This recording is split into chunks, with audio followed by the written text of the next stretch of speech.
I'm Fiona Williams. I'm Emeritus Professor of Social Policy at the University of Leeds. I've been researching the intersections of race, gender, migration and class in social policy for about 35 years and have seen, in that time, the significance attached to these issues wax and wane. I co-authored this article with Coretta Phillips, Professor of Social Policy and Criminology and one of the few women social policy professors of colour in the UK. The first part of the title of our article, Sleepwalking into the Post-Racial, signals our concern that the teaching of social policy by marginalising race and racism is in danger of slipping into a prevailing complacency that assumes that structural racism has largely disappeared. So we offer a systematic critique of the different ways in which issues of race, racism and nation are sidelined in the dominant areas of social policy theory and analysis, whilst also offering alternative approaches.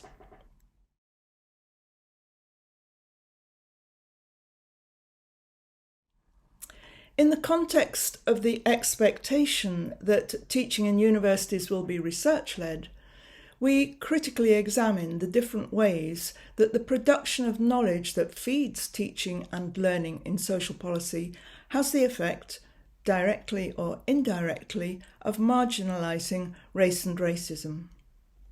In order to do this, we apply aspects of a framework for critical reflexivity to the discipline of social policy. This was devised by two race scholars, Mustafa Emibeya and Matthew Desmond. We focus first on the whiteness of the discipline in terms of both who populates it, social policy teachers and learners are overwhelmingly white, and how a whitened logic colours the questions the discipline asks and the concepts it develops. That is to say, how far has whiteness become the standard through which lives and policies are measured and analysed? The second question is, what are social policy's main habits of thought? In other words, what core theories, analyses or methodologies have shaped and continue to shape the discipline? And what part do these play in marginalising race, racism and nation? Third, we look at how the organisational dynamics of social policy within the academy serve to marginalise students and teachers of colour in, for example, processes of assessment, tenure and promotion.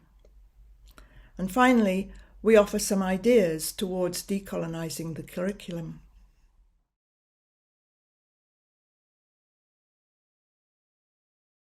As I mentioned, the first part of our critical examination involves questioning the whiteness of concepts.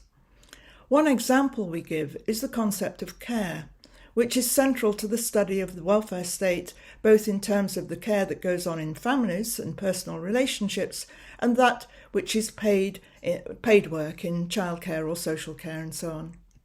Now, care hardly existed as a concept in social policy until feminist research in the 1980s revealed the invisible and unrecognised work often undertaken by women in the home, and how paid care work is also devalued as unskilled and often precarious work. However, subsequent research expanded this further to bring in the racial dimension. It looked, for example, at stereotypes in care provision attached to some minority ethnic groups, such as Pakistani, Bangladeshi and Chinese families, who are seen as preferring to care for their own and were not being offered the proper care support. But much more broadly, it looked to the care labour force as undervalued, and their undervaluation as not simply an issue of gender, but of race as well, given that proportionately high numbers of care workers are women of colour. However, it's also the case that many care workers are migrant women, and an understanding of this requires us to look at the geopolitics of care. Many Western welfare states depend on the care work of migrant women to keep their social expenditure costs lower. And this requires us to understand care as gendered and racialised labour, which emerges from past and present geopolitical relations through colonial, post-colonial and neo-colonial histories. The history of care as racialised servitude is essential, therefore, to understanding the gendered and racialised structuring of care provision today. Or, to paraphrase Emir Beer and Desmond, in the shadow of the most seemingly universal concepts crouches a black slave. It also raises the question of reparation for those countries from which care workers migrate.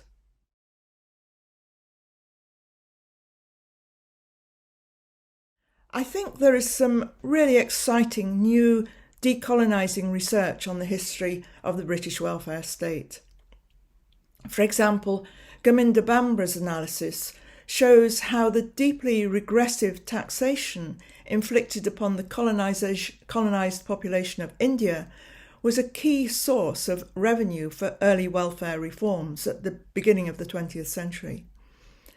Not only did this lower the cost to the British state and their white welfare subjects, but the failure to redistribute it to the Indian population contributed to poverty and to famine.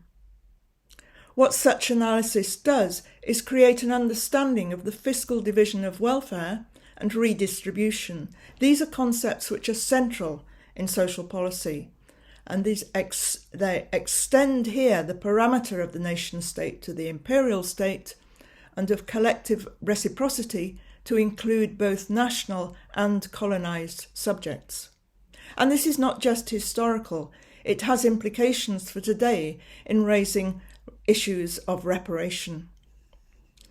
In my own work on the development of the welfare state, I've been influenced by this work and also Robbie Williams and Nadine El-Anani in reframing the relationship between the welfare state and racialised and migrant minorities. So I see this as one of changing but continuing domestic colonial relations, which is underpinned by dynamics of extraction, exploitation, expropriation and expulsion. And I explain how these technologies of power have both normalised white privilege, but at the same time drawn other marginalised groups in poverty into their orbit. One contemporary example is how the racialisation and penalisation in immigration border controls are reproduced in the organisation, conditionalities and penalties of austerity welfare reforms.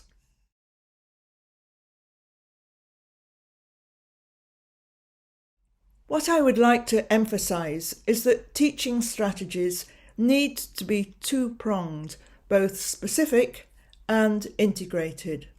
So specific means offering courses or modules that focus specifically on race theories, on historical decolonising research, and on empirical evidence around institutionalised racism in services, on the way, for example, discourses of nation impact people of colour, as well as how racism is resisted and the implications of that for future change. What, for example, does defunding the police imply?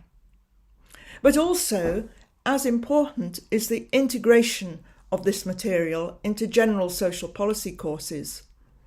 This places a responsibility on all teachers to understand the central significance of race and nation for social policy and not to silo it off to those running specific courses. One way of doing this, which we mention briefly in our article, is by taking an intersectional approach. This means looking at the complex ways in which multiple and intersecting relations of power, race, gender, ethnicity, disability, sexuality, age, religion, and so on, how these are reproduced, ignored, or contested through social policies and practices. or how, for example, climate change particularly impacts on people of colour, women and children. I've argued in a recent book, Social Policy, A Critical and Intersectional Analysis, that this is particularly suited to the study of social policy because it focuses on unearthing the lived experiences of those, especially those whose inequalities and voices are ignored in policy making. It also provides a coherence between its theory, its methods and praxis. That is, it's concerned with prefiguring social justice and transformative change. This last point is important, for I think that in this age of pandemic, climate change and many other crises, we need to be encouraging our students to reimagine both how the welfare state might be transformed, but also that they be co-producers in deliberating the changes in the curriculum that we need.